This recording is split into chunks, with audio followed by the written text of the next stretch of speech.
For millions of Sonic fans around the world, the last few years haven't been easy to bear. Hell, the last decade hasn't been easy to bear. Yes, there have been some decent entries into the Sonic series, but amidst a sea of so much so, it's understandable that fans of the Blue Blur haven't had much cause for celebration as of late. Surprise! Would Sonic Generations prove to be the linchpin title needed to guarantee a future for our favorite Supersonic Hedgehog? In a word, yes. In 2 words, fuck yes. And while it's not perfect by any means, Sonic Generations pulls together the best elements of our Spiky hero's double-decade legacy and frames even the less fun eras of his existence in a flattering light.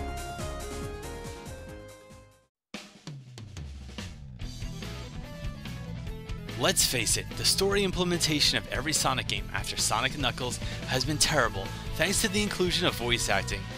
Actually, scratch that. The story has been terrible solely due to the fact that Tails has a voice.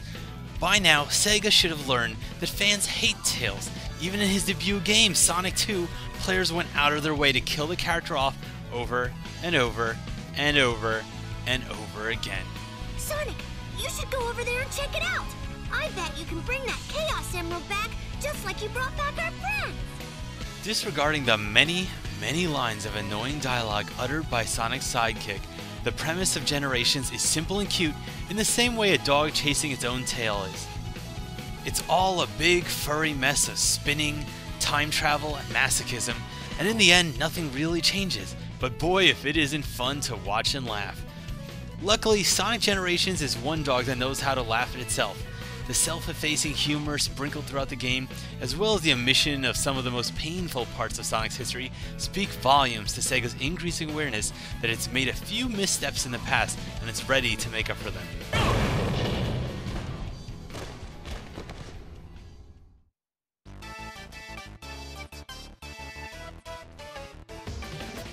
Gameplay in Generations is broken into 2 distinct parts. As classic Sonic, you side-scroll your way through traditional 2D levels, collecting rings, spin dashing, and defying the laws of physics with general indifference. While the controls aren't exactly the same as in the old games, the changes to the way springs, spin dashes, and other mechanics work are largely welcome. Fans of the Genesis Mega Drive era, as well as of Sonic's handheld incarnations, will be pleased. Response is tight, and the simplicity of the mechanics is a welcome throwback to a time when the word Sonic wasn't used as all-purpose profanity. Modern Sonic, while still fun, carries over some of the kinks from Sonic Unleashed and the like. No, there's no werehog or swordsmanship or kissing 6-year-olds, but vast sections of the game devolve into holding the boost button down indefinitely. It's basically impossible to die to enemies, and you'll more frequently find yourself plummeting to your doom after you missed a single lock-on attack by 1/10 of a second. That said, modern Sonic gameplay is almost better for it, since it requires a level of precision and perfection classic Sonic doesn't. If you want good level times, you're going to have to carefully weigh the benefits of speed with the risks, and anyone who's ever been hopelessly addicted to cocaine knows what that's like. In addition to playing through each of the 9 or so stages of the game as each Sonic, players will have additional challenges that require different styles of gameplay. Some modes are reminiscent of older mechanics, such as Knuckles' treasure digging from Sonic Adventure, while others verge on the bizarre, like playing through a level of spikes using constant invincibility power-ups. Beating these challenges is mostly optional, though doing so earns points that can be spent in an in-game store to purchase upgrades for either version of Sonic. If you're not absolutely terrible at platforming, you'll finish Sonic Generations very quickly. Some players have claimed 5 hours, but I'd wager it's even under that. Finishing the side quests, yeah, that'll take longer of course, and getting an S rank on each stage even more so. But the real long-term value of Sonic Generations stems from its replayability as a time attack game, so your decision to buy it should be based on your love of netting new high scorers. Or, I guess low scorers. Or times. Yeah, you know what I'm talking about.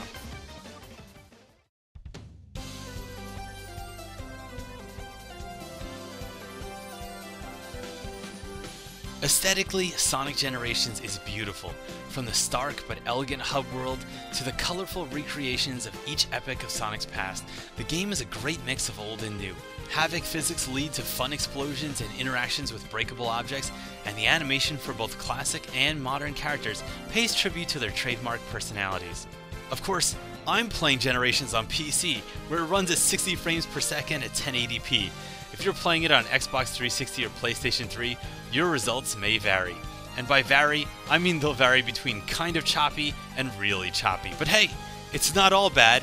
The lower your frame rate is, the more time you'll have to appreciate the intricate detail of each level's jaw-dropping background. How's the sound in Sonic Generations? For once in my life, I'm going to shut the hell up and let something other than me speak for itself.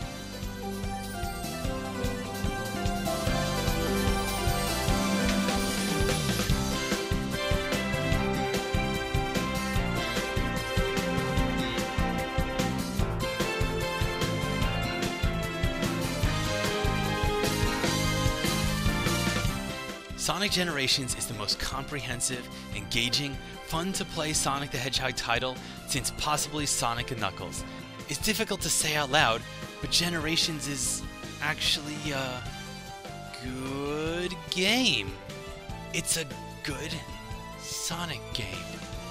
Wow, what could possibly be the cause of this about-face after a decade of nearly total failure? Perhaps Sega finally started listening to its fans. Or perhaps it finally stopped listening to them.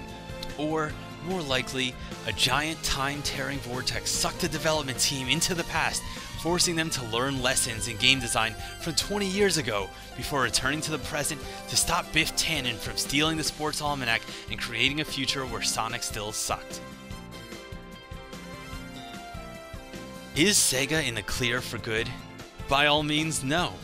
But for the first time in a long time, they've given Sonic the Hedgehog a game that single-handedly justifies his existence, as well as the existence of hundreds and hundreds of furry fanfics.